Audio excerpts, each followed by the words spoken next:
I've always been the kind of person who avoids unnecessary drama. I keep to myself, do my work, and stay out of family gossip. But sometimes, no matter how much you try to stay neutral, people just don't respect boundaries. And sadly, in my case, the people disrespecting me the most were my own family. I've been working as a freelance photographer for about 6 years now, and it's not just a hobby, this is my profession. I've photographed corporate events, music concerts, luxury weddings, and even done wildlife shots for an ecotourism brand. So yeah, I take pride in my work. I've invested time, effort, and a whole lot of money into my gear and skill. But to my family, I'm just the guy with the camera. Last week, my favorite cousin, let's call him Danielle, got married. Danielle and I grew up like brothers. We played cricket in the street together, helped each other cheat on math homework, and kept each other's secrets during our rebellious teenage years. So when he asked me to be the official photographer at his wedding, I didn't hesitate. I didn't care that he was offering me less than what I usually charge. I was happy to do it for him. The wedding was beautiful. The venue was decorated like something straight out of a movie. Fairy lights, rose garlands, and traditional music playing softly in the background.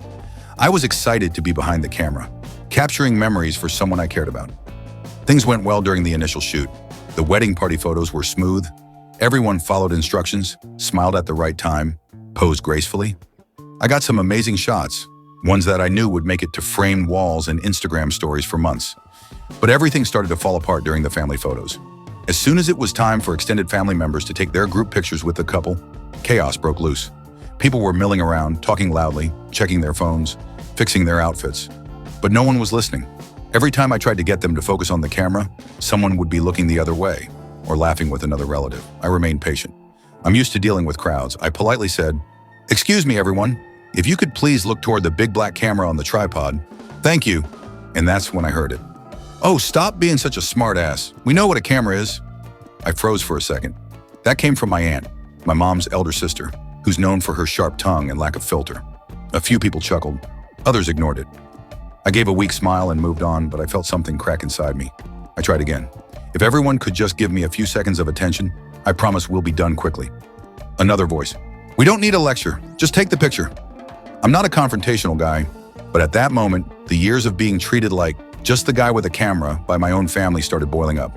I wasn't even being paid my full rate, and here I was, offering professional service, getting talked down to like I was the help. Quietly, I asked my wife, who was there as a guest, to take out her phone and start recording video. She understood. She's seen how my family treats me like a background prop during events. She stood near the edge and filmed clip after clip of relatives rolling their eyes, ignoring my directions, mocking me, even making snide remarks about how I was too serious for a wedding. I finished the job, took the pictures, packed my gear, smiled when they said thanks. But inside I was fuming. When I got home and started editing the pictures, the truth came out. The candid shots and couple portraits were stunning. But the family group photos? A complete disaster. Someone was blinking in every picture. Another had their back turned. A few were mid-sentence, mouths wide open. No one had looked at the camera at the right time. There wasn't a single usable picture from that segment. When Daniel came over to review the final photos, he loved everything, until we reached the family shots. "What happened here?" he asked, clearly disappointed. "I tried my best," I said, but they weren't listening. I reminded them where the camera was and asked for a few seconds of cooperation. He nodded, and I could tell he believed me. But the rest of my family?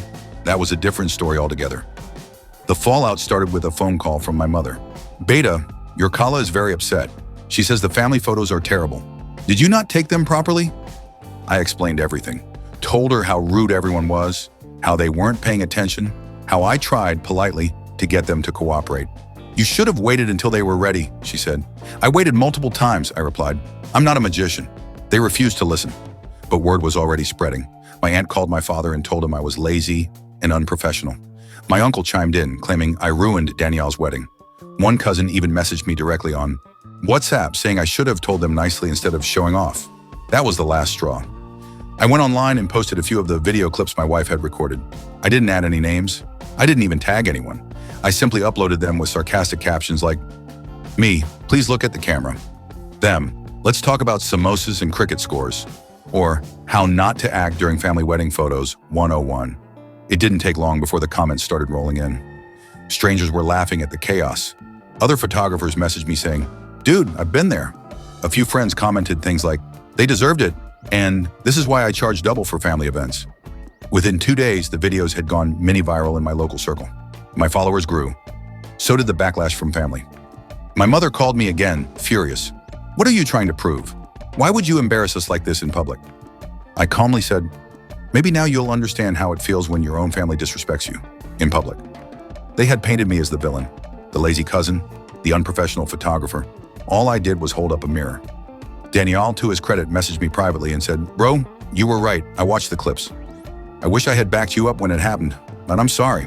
That meant the world to me. Do I regret what I did? A little. I'm not proud of being petty.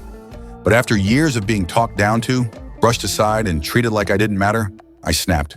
Sometimes the only way to be heard is to show them the footage." After I posted the clips online and the backlash from my family exploded, there was a strange silence. The WhatsApp family group, usually flooded with good mornings, political rants, and forwarded memes, went dead quiet. No new messages, no responses, just nothing. For a while, I thought maybe I had burned every bridge I had. My wife even asked, "Are you okay with this? With them being mad at you?" I shrugged. If standing up for myself means being the bad guy, then maybe I was always the villain in their story. But something unexpected happened. A few days later, I got a message from someone I never expected. My older cousin Saif, who I hadn't spoken to in over a year. He said, "Hey, I saw your videos. I've been through the same thing with them. You just had the courage to post it." Respect that one message opened the floodgates. Slowly, other cousins and friends began reaching out privately. Some shared their own stories, being dismissed, mocked, or underappreciated by their families. Turns out, I wasn't the only one treated like a background character. One of my cousin's friends, who owns a small production house, even offered me a job on a new wedding documentary. "You've got an eye for truth," he said. "I want real emotion in the shots. You know how to capture that." I said yes. Meanwhile, Danielle, the groom, invited my wife and me over for dinner. He looked exhausted but sincere. "You did what you had to do," he said. "They needed to see it, and honestly, thank you. I should have said something that day. I didn't, but I saw everything now. You weren't wrong." For the first time in years, I felt seen. The aftermath. Some family members still don't talk to me. My aunt? She blocked me on Facebook and told my mother I was spoiled by the internet. But I didn't feel bad, because for once, I wasn't silent. For once, I showed them what respect should look like, and what happens when it's denied over and over. That one wedding changed more than just family dynamics. It opened new doors. It gave me new clients. It helped me rebuild confidence in myself as an artist.